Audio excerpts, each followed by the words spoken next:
Mahilig ba kayo sa Italian food? Today, lilibre kami ni ate bago siya bumalik sa Florida. Si Toots ang pumili ng lugar na to. This is Via Parmigiano. From its terracotta orange exterior to the grand staircase on the other end of the dining area, which leads to the mezzanine, to its lavish interiors, accentuated with chandeliers, glorious crown moldings, windows, and a high ceiling. This Italian restaurant is very modern and has regal look. It is also so homey that it's good for family gatherings, big or small.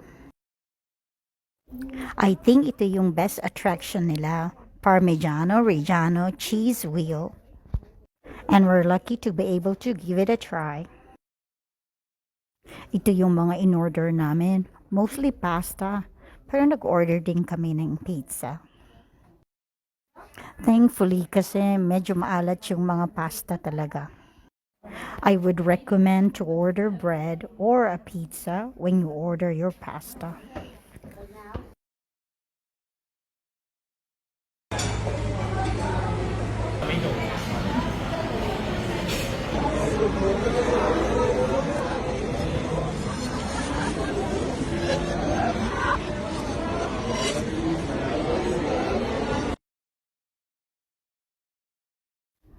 Bukod sa maganda ang interior, ang mga servers dito are very friendly. They even encourage us to take a video of them. I think it's good for their promotion and marketing din. Free advertisement ba? Pag binlog mo yung tungkol sa kanila.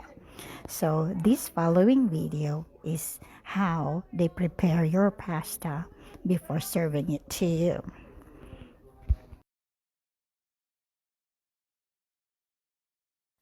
I decided not to incorporate any music on my video kasi baka mag-copyright lang, sayang. So, tiis lang po muna.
Around this area, there are several restaurants. So, after namin kumain dito, we plan to get our desserts. And this is very simple. We are going to McDonald's and get our sundaes. And my favorite is the caramel. So, kunin ko na siya.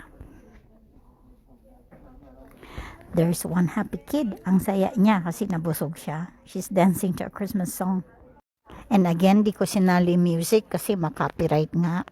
Pasensya na po. Well, thanks to my ate kasi nabusog kami at thank you sa inyo for watching. Bye!